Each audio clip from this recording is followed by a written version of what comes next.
Lamentation de Job. Ici, Job continue à se plaindre face à la situation dans laquelle Job se trouve. Job continue à crier à l'Éternel. Job est désespéré, il est désemparé, il est perdu. Il a perdu toute notion de bon sens. Et c'est l'âme de Job qui est en train de soupirer de douleur. Et Job n'a de cesse que de réclamer la mort, d'appeler la mort, de demander au Seigneur de reprendre sa vie. Car même lorsqu'il pense qu'il va se coucher et que dans son sommeil, il aura un peu de répit, Dieu l'épouvante par des songes et des visions.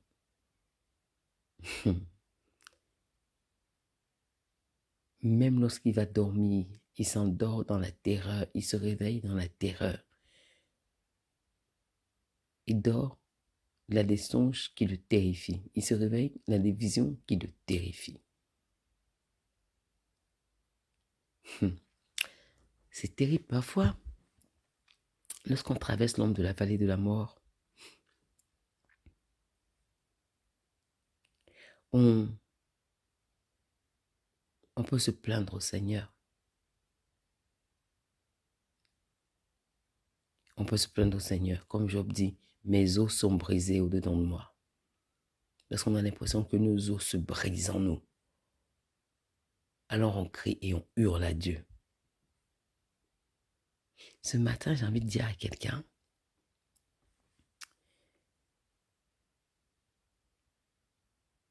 Job a tellement souffert dans sa chair.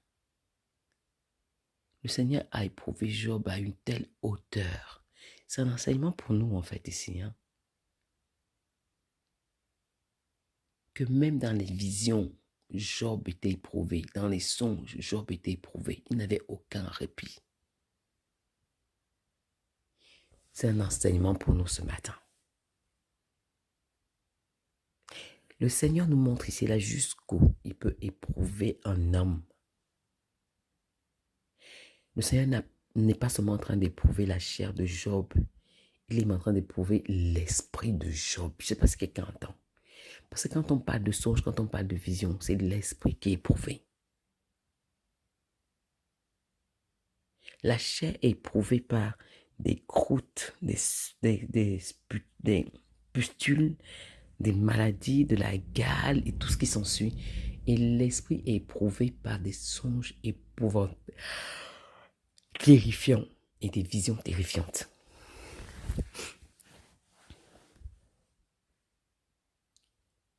Le Seigneur parle au cœur de quelqu'un ce matin. Voilà jusqu'où le Seigneur peut éprouver un enfant de Dieu. Non pas parce que tu as péché, non pas parce que tu as transgressé les lois de l'Éternel, mais il t'éprouve pour voir jusqu'où. Encore une fois, il te presse. Et parfois quand Dieu éprouve son enfant, chère perle, parfois quand Dieu te presse, comme Job est en train d'être pressé là, c'est pas en vain. C'est parce que de toi là, il veut tirer le meilleur. Et pour pouvoir tirer le meilleur, il faut qu'il t'épure, qu'il te fasse passer au creuset, qu'il te façonne, qu'il te brise. Maintenant que j'entends le langage de Job,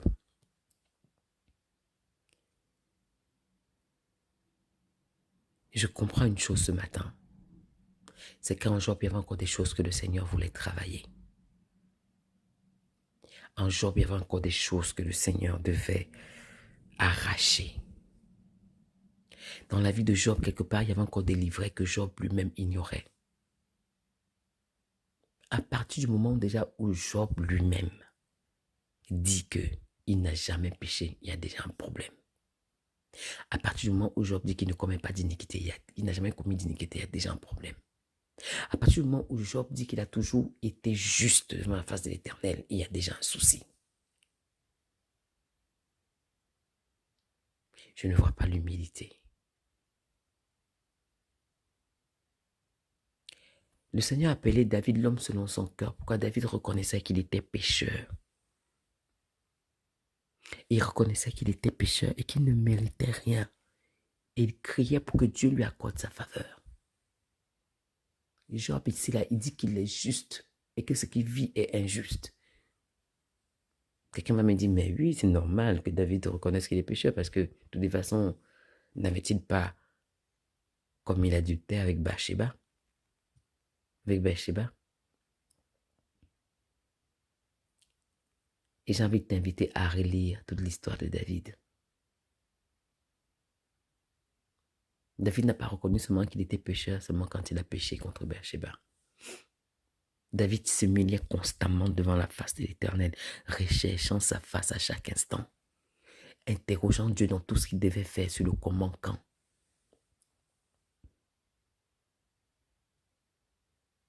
Et si justement, on relate l'histoire de David et qu'on nous montre comment il est tombé avec Bathsheba, c'est pour nous dire que ce n'est pas parce qu'un homme pêche qu'il est disqualifié.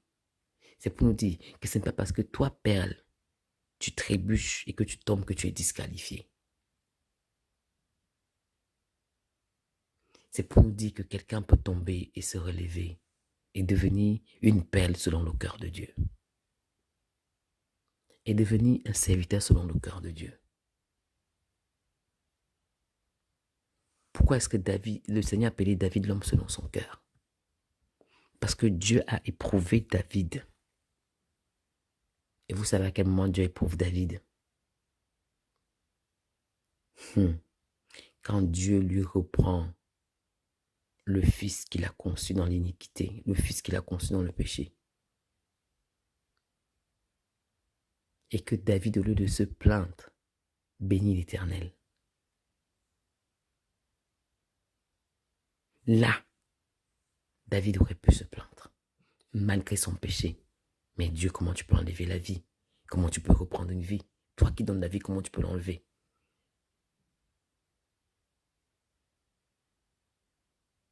David a béni le Seigneur.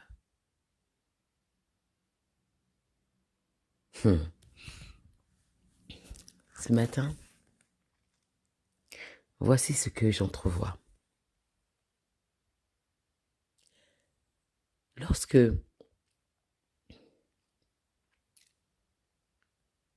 l'enfant de Bathsheba tombe malade, David prend 3 jours de jeûne et prière.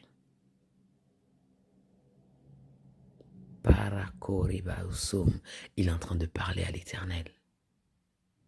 Il parle à l'Éternel. Il parle à l'Éternel. Il parle à l'Éternel.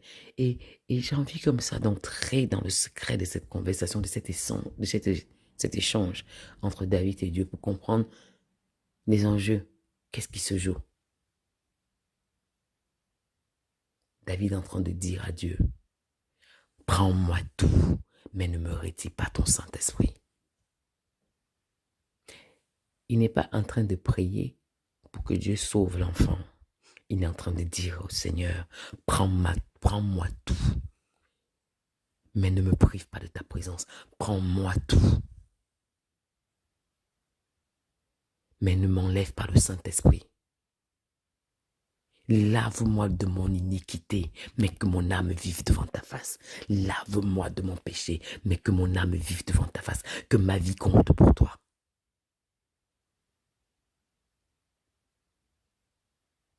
Déchire de dessus moi le manteau de l'opprobre, mais que mon âme vive devant ta face.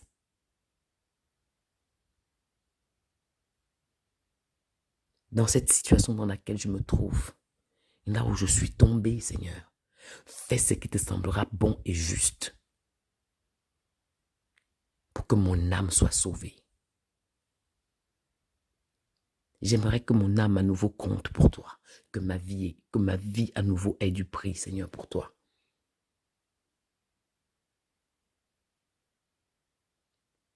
Ça, c'était la supplication de David dans le secret. David n'était pas en train de prier pour que Dieu sauve cet enfant ou que Dieu lui accorde la grâce que l'enfant vive. David est en train de demander au Seigneur de lui garder sa faveur. De considérer à nouveau leur alliance. De tourner vers lui un regard favorable. De faire ce qu'il veut. Pourvu que l'alliance de vie qui existait entre tous les deux continue de parler devant le trône de Dieu. Et le Seigneur va prendre cet enfant. Et David va glorifier Dieu. Ça a dû choquer. Hein? Il est en train de pleurer, de se lamenter. Comme il dit que l'enfant est mort, il a célébré l'Éternel. Personne n'a rien compris. Personne n'a rien compris. Peut-être même que ça avait même choqué Bathsheba elle-même. Il a enlevé ses vêtements de deuil. Il a fait un grand festin. Il a glorifié le Seigneur. Pourquoi? Parce que Dieu venait de répondre à la prière de David. J'espère que je ne te choque pas, cher Père. Hein? Parce que le Seigneur venait de relever son serviteur. Parce que le Seigneur venait de le passer de la phase de disqualifié où il était à la phase de qualifié. Je te reconsidère et désormais je te reconsidère mais de manière différente. David a été transformé à ce moment-là définitivement, complètement. À partir de cet instant-là, David est devenu l'homme selon le cœur de Dieu. Il est devenu l'homme selon le cœur de Dieu. Parce qu'il avait prouvé à Dieu, oui, c'est vrai que j'ai péché. Mais le péché qui m'a fait tomber là, et ce qu'il en résulte, et tout ce que ça m'a apporté, je te le donne. Prends tout. Même Bathsheba, prends-la. Même ma vie, prends. Mais que mon âme vive pour toi. Que mon âme vive pour toi. Que mon âme vive pour toi. Est-ce qu'une pelle peut dire au Seigneur que mon âme compte pour toi ce matin? Je renonce à tout, Seigneur, ce que j'ai fait qui t'a déshonoré. Je veux ce matin que mon âme compte pour toi. Que ma vie compte pour toi. Est-ce qu'une pelle peut avoir le courage de dire au Seigneur ce matin, fais-moi passer par le creuset pour m'éprouver, fais-moi passer par le feu pour m'épurer, mais que ma vie compte pour toi, que mon âme compte pour toi. Je veux devenir une perle selon ton cœur. Je veux devenir une perle selon ton cœur. Que ce soit le partage d'une perle ce matin au nom de Jésus. Seigneur, que mon âme compte pour toi. Seigneur, continue de m'épurer, continue de m'essorer, continue, Seigneur, de m'éprouver. Continue, Seigneur, de me faire passer par le feu, par le creuset. Et épure-moi au nom de Jésus. Là où il y a encore les ronces et les épines qui te résistent dans ma vie, dans la vie d'une peine, arrache. Arrache. Tu dis que si tu trouves à combattre les ronces et les épines, tu les combattras jusqu'à ce qu'on fasse la paix avec toi. Arrache les ronces et les épines qui sont là, Seigneur, et qui te résistent au nom de Jésus. Au nom puissant de Jésus-Christ Nazareth. Requalifie une pelle qui était disqualifiée ou qui s'était disqualifiée elle-même ce matin. Requalifie, Seigneur, un serviteur qui était disqualifié ce matin. Au nom puissant de Jésus-Christ Nazareth. Dans la vie d'une pelle ce matin, Père. Oh, cher Saint-Esprit, dans la vie d'une pelle ce matin. Que ton feu consume ce qui n'est pas de toi. Que ton feu consume ce qui n'est pas de toi. Que ton feu consume ce qui n'est pas de toi au nom de Jésus. Je plaide en faveur, Seigneur, d'une pelle ce matin. Je plaide en faveur d'un fils de Dieu ce matin. Je plaide en faveur d'une servante de Dieu ce matin. Je plaide en faveur d'un serviteur de Dieu ce matin. Que les ronces et les épines soient arrachées dans sa vie. Que les ronces et les épines soient arrachées dans sa vie. Que les ronces et les épines soient arrachées dans sa vie au nom de Jésus. Amen. Job va continuer comme ça en disant à Dieu, chapitre 17, verset 17, qu'est-ce que l'homme pour que tu en fasses tant de cas? Waouh! Karabaoso, qu'est-ce que l'homme pour que tu en fasses tant de cas? Pourquoi tu te préoccupes autant de moi? Pourquoi tu te soucies autant de moi? J'ai envie de dire, mais en fait, Job, dans ses tribulations, il avait des éclairs de révélation. Mais l'âme de Job était tellement accablée que même les éclairs de révélation qui sortaient de sa propre bouche, Job ne l'entendait pas lui-même. Il est en train de dire à Dieu, mais quelle importance tu m'accordes pour m'éprouver autant? Job, est-ce que tu entends ce que tu dis? Je suis important à ce point-là? Oui, tu es importante. Dieu se soucie de toi.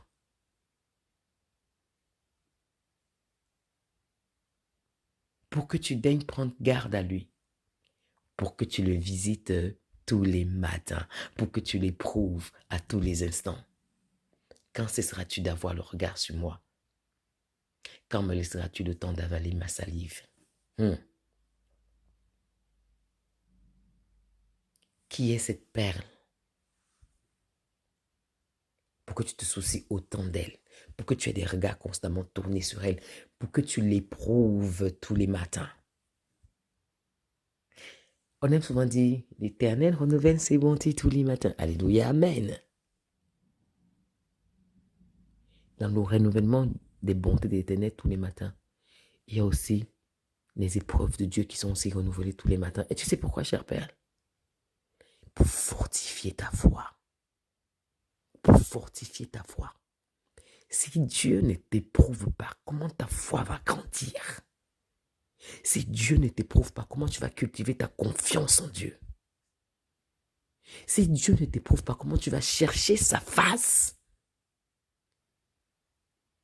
Dieu te fait passer par le creuset pour te purifier, par le feu pour te nettoyer. Il t'éprouve afin que ta foi grandisse. Il t'éprouve afin de t'attirer à lui. Il t'éprouve afin que tu rentres dans des profondeurs. Il t'éprouve afin de t'enseigner. Il te prouve pour travailler ta confiance en lui. L'Éternel des armées n'est pas un tyran. Hein? Il ne fait rien au hasard. Comment tu vas être nourri si tu n'es pas éprouvé? Comment tu vas être enseigné si tu n'es pas éprouvé?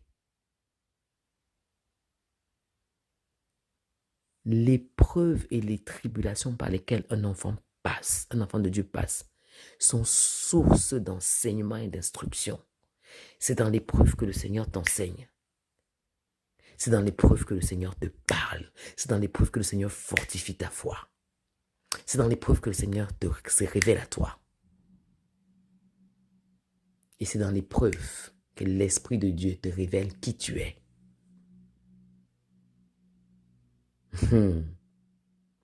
Père, je prie enfin qu'un enfant de Dieu soit enseigné dans son épreuve ce matin. Qu'il reconnaisse ta main dans son épreuve. Et qu'il comprenne, Seigneur, que les tribulations dans lesquelles il est, le désert qu'il traverse, c'est pour ta gloire.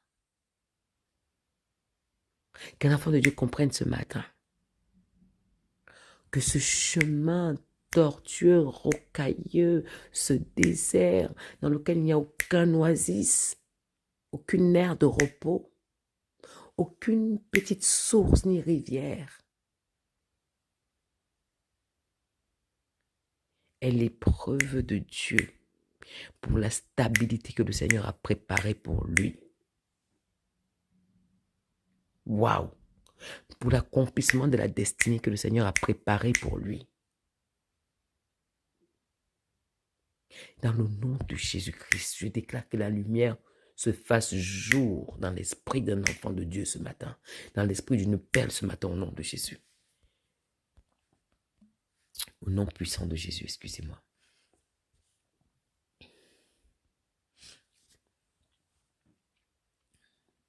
Père,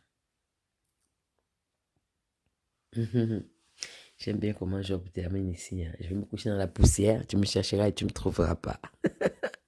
Adieu. dans la poussière. Je retourne à la poussière. Je suis poussière, je retournerai poussière. Je retourne à la poussière, et ben, tu me retrouveras plus parce que je suis fatigué. Tu m'as trop éprouvé. J'en peux plus. Laisse-moi mourir en paix. Enfant de Dieu. Belle précieuse qui a du prix aux yeux de son Père. Digne serviteur, digne servante de l'Éternel des armées. Ami de Jésus. Intime du Saint-Esprit. Ce matin, j'ai envie de te dire, si dans le désert tu as murmuré, si dans le désert tu t'es plaint, si dans les tribulations tu as crié à Dieu, si t'es arrivé d'appeler la mort, si tu as essayé même de te suicider à maintes reprises, si le découragement est tombé sur toi, si même tu as même perdu la foi, j'ai envie de te dire ce matin, le Saint-Esprit murmure à ton oreille, ton Père t'aime. Ton Père t'aime. Ton Père t'aime. Il désire une chose, c'est t'enseigner. C'est t'enseigner. C'est fortifier tes reins. C'est affermir tes pas. C'est fortifier tes bras. Ce matin, le Seigneur dit à quelqu'un, fortifie-toi et prends courage. Relève-toi car je suis avec toi. Ne t'ai-je pas dit, je ne t'abandonnerai pas, je ne te délaisserai pas. Garde tes regards fixés sur moi. Je suis avec toi dans le feu. Je suis avec toi dans la tempête. Je suis avec toi dans les tribulations. Je suis avec toi dans le désert. Je suis avec toi dans l'ombre de la vallée de la mort. Je suis avec toi. Je ne te délaisserai pas. Je ne t'abandonnerai pas. Prends courage. Fortifie-toi et prends courage. Fortifie-toi et prends courage. Père éternel, je bénis ton Saint-Nom et je te rends honneur et gloire. Seigneur, merci pour ce message d'encouragement. Merci à toi, le Dieu qui renouvelle nos forces tous les matins. Merci Seigneur pour ce nouveau jour dans lequel tu renouvelles tes bontés. Merci Seigneur pour ta visitation par ton Saint-Esprit. Merci parce que tu es le Dieu qui change toutes choses. Merci parce que tu nous fais passer Seigneur de la vallée de la mort à la vallée de la vie. Toi qui as ordonné à Ézéchiel de parler aux ossements desséchés dans l'ombre de la vallée de la mort. Là où Ézéchiel voyait la mort, toi tu voyais la vie. Là où Ézéchiel voyait les ossements desséchés, tu voyais une armée puissante. Père, je déclare et je proclame dans la vie de quelqu'un ce matin que la vallée de la mort, là où il y a des ossements desséchés, Père, c'est une armée puissante remplie de vie. Je proclame la vie ce matin, Seigneur. Je déclare que les ossements desséchés dans la vie de quelqu'un reprennent vie au nom puissant de Jésus-Christ Nazareth. Waouh. Je m'adresse à quelqu'un ce matin. Je m'adresse à une perle ce matin. Et c'est une jeune femme. C'est à toi, c'est pour toi qu'est ce message. Tu étais dans une relation qui s'est brisée. C'est pour toi ce message. Tu étais dans une relation qui s'est cassée. Et tu as perdu espoir. Ce message est pour toi. Le Seigneur ce matin t'annonce la restauration. Au nom de Jésus, tu vas recevoir des nouvelles de cette personne. Et ce sera ton signe. Pardon, s'il vous plaît, venez témoigner. Tu recevras des nouvelles de cette personne et ce sera ton signe. Le Seigneur t'annonce une réconciliation dans cette relation qui s'était brisée et dans laquelle tu avais perdu espoir. Le Seigneur t'annonce une réconciliation, chère perle. Le Seigneur t'annonce une réconciliation. Je vais t'inviter personnellement, lorsque cette réconciliation-là se fera. Je vais même dire, même avant qu'elle ne se fasse, commence à prier dès maintenant et demande au Seigneur l'attitude que tu dois avoir. Demande au Saint-Esprit de te donner l'attitude à avoir. Demande au Saint-Esprit de te donner l'attitude à avoir au nom de Jésus. Seigneur, je bénis ton Saint-Nom. Seigneur, moi-même, François, je te demande l'attitude à avoir. Au nom de Jésus-Christ Nazareth, dans toutes les situations, dans toutes les positions, Seigneur, que j'aurai à prendre, qu'une pelle aura à prendre, donne-nous, Seigneur, l'attitude à avoir. Dans toutes les décisions, donne-nous l'attitude à avoir. Au nom de Jésus-Christ, au nom puissant de Jésus-Christ, que l'honneur et la gloire te reviennent à toi, seul au nom de Jésus. Père, je te confie, Seigneur, notre journée. Tu as dit à chaque jour suffit sa peine. Et ta parole dit dans notre Père que tu nous donnes tous les jours notre pain quotidien. Seigneur, merci pour le pain quotidien de ce matin, qui est rempli des promesses que tu as conçues et arrêtées pour chacune de nous individuellement pour ce matin. Seigneur, je bénis ton Saint-Nom pour l'ange que tu as délégué depuis ton saint trône, qui descendra sur la terre, ces anges-là que tu envoies, Seigneur, depuis ton saint trône, pour déposer tes trésors à la porte de chaque maison, selon ce que tu as prévu pour chaque enfant de Dieu ce matin. Et quand je parle de chaque enfant de Dieu, je parle de ton église. Au nom de Jésus-Christ Nazareth, que l'honneur et la gloire te reviennent au nom de Jésus. Merci pour la délivrance dans la vie de quelqu'un ce matin. Merci pour ces chaînes que je vois qui sont en train d'être brisées. Les chaînes de la servitude et du mensonge qui sont en train d'être brisées au nom de Jésus. Merci pour le renouvellement de la vie spirituelle de quelqu'un ce matin au nom de Jésus. Merci pour le renouvellement d'une alliance dans la vie de quelqu'un ce matin au nom puissant de Jésus-Christ Nazareth. Que l'honneur et la gloire te reviennent à toi seul. Père, je veux ce matin te présenter toutes ces personnes qui ne te connaissent pas et qui sont déjà marquées de ton sceau. Que ta puissance les attire, que ta puissance les sorte de ce monde pour les amener dans le tien, celui de la vie en abondance, celui de la vie éternelle, celui de la vie dans les délices du Père, au nom de Jésus-Christ. Souviens-toi, Seigneur, d'Israël, ton peuple bien-aimé, ce peuple que tu as choisi. Les véritables serments, c'est eux. Nous, on a seulement été greffés. En tout cas, souviens-toi d'eux, Seigneur. Qu'ils reçoivent la révélation du Fils de l'homme au nom de Jésus. Et que cette révélation soit aussi accordée à tes enfants qui ne savent pas qui ils sont au nom de Jésus.